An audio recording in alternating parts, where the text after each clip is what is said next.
Dago Wab, Guinea, garlic bread, pizza slinger, spaghetti bending, Victimone, Perry Como, Luciano Pavarotti, solo meal, non-singer motherfucker. You gold teeth, gold chain wearing, fried chicken and biscuit eating, monkey ate baboon, big thigh, fast running, high jumping, spear chucking, 360-degree basketball dunking, titsoon, spade, mulling yarn.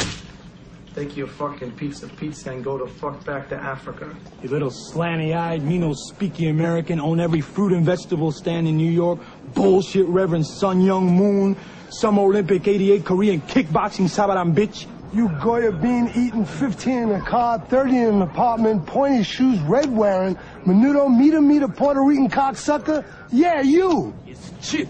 I got good price for you. Now catch it. How I'm doing? Chocolate egg cream drinking, bagel and deluxe, banana for this Jew asshole. Yo! Hold up! Time out! Time out! Y'all take a chill.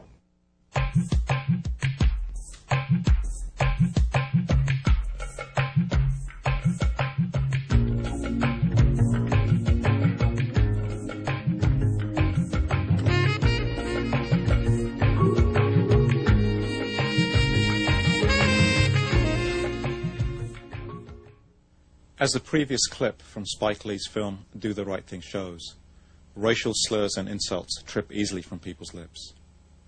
More and more, it seems, the dividing lines within our society are being drawn along how we are physically different from one another, what W.E.B. Du Bois called the differences of color, hair, and bone, what everyone understands as visible racial differences.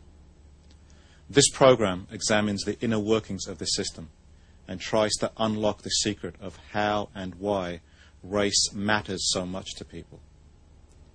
We're going to do this by talking and listening to a leading expert in the field.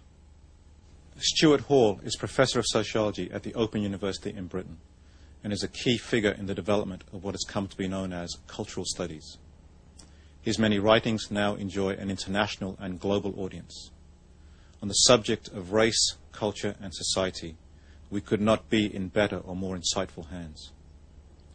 I should point out that in what follows, Hall's principal focus is not on the effects of racism. He takes those as his starting point. Now, as a result, some people have accused him of not paying enough attention to the practical outcomes and violence associated with racism. Nothing could be further from the truth. Hall is passionately concerned with the psychological, cultural, and physical violence that racism inflicts. But he believes that to better fight against it, we have to first understand the logic of how it works. He wants to understand how racism is cultivated in our imaginations, of how it works in our heads, so that we can better combat it on the streets.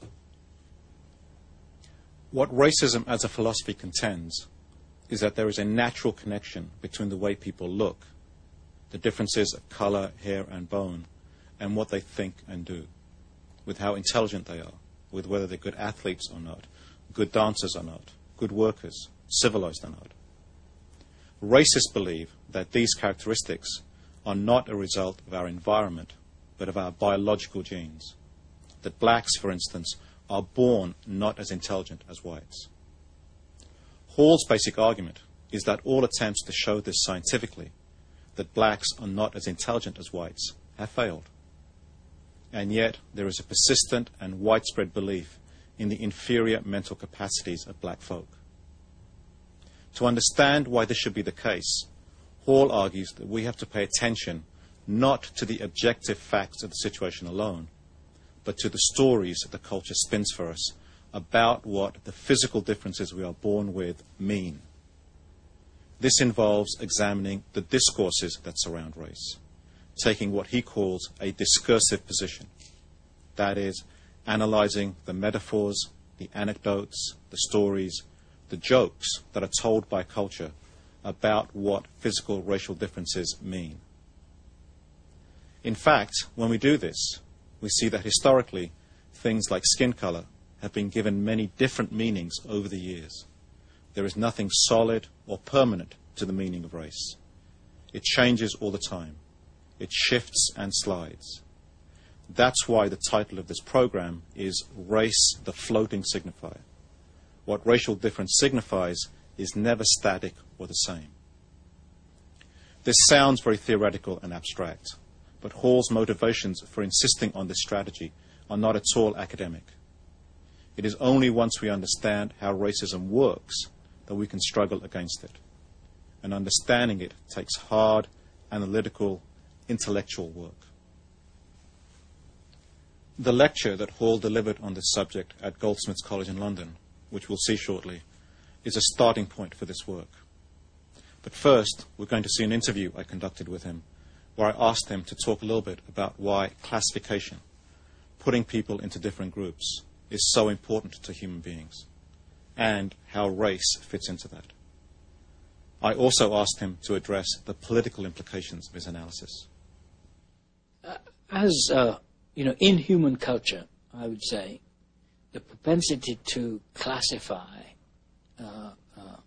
subgroups of human types, to break up the diversity of human societies into very distinct typings according to essentialized characteristics, whether physical characteristics or intellectual ones or ones of characteristics of the body and so on. This is a very profound kind of cultural impulse. In a way, it's a very positive cultural impulse because we now understand the importance of all forms of classification to meaning. Until you classify things in different ways, you can't generate any meaning at all. So it's an absolutely fundamental aspect of human culture. What is, of course, important for us is when the systems of classification become the objects of the dispositions of power. That's to say, when the marking of difference and similarity across a human population becomes a reason why this group should be treated in that way and get those advantages, and that group should be treated in another. It's the coming together of difference or categorization and power, classification and power. The use of classification as a system of power, which is really what is very profound. And one then sees that across a range of different characteristics. One sees it in gender, the ascription of clear masculine and feminine identities, and the assumption from that you can predict whole ranges of behavior and aspirations and opportunities from this classification. Classification is a very generative thing. Once you've classified, a whole range of other things kind of fall into place as a result of it. But another important point about classification is that it awakens, let me put it another way. It is a way of maintaining the order of any system. And what is most disturbing is anything that breaks the classification. So, it's not just that you have blacks and whites, but of course one group of those people are much more positively valued than the other group. That's how power operates. But then anything that attempts to ascribe to the black population characteristics which used to be reserved for the white ones generates enormous tension in the society. Mary Douglas, the anthropologist, describes this in terms of what she calls matter out of place. She says every culture has a kind of order of classification built into it. And this seems to stabilize the culture. You know exactly where you are, who the inferiors and who the superiors are, and how each has a rank, etc. And what disturbs you is what she calls matter out of place. What she means by that is you don't worry about dirt in the garden because it belongs in the garden. The moment you see dirt in the bedroom, you should do something about it because it doesn't symbolically belong there.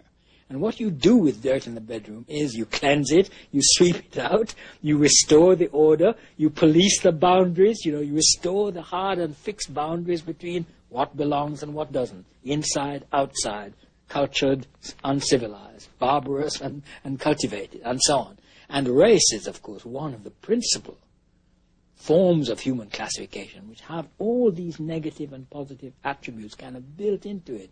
So that in a way they function as a common sense code in our society. So in a way you don't need to have a whole argument, about are blacks intelligent. The moment you say they're blacks, already the equivalences begin to trip off people's mind. Blacks then, sound bodies, good at sport, good at dancing, very expressive, no intelligence, never had a thought in their heads, a tendency to barbarous behavior. All these things are clustered simply in the classification system itself. What I'm interested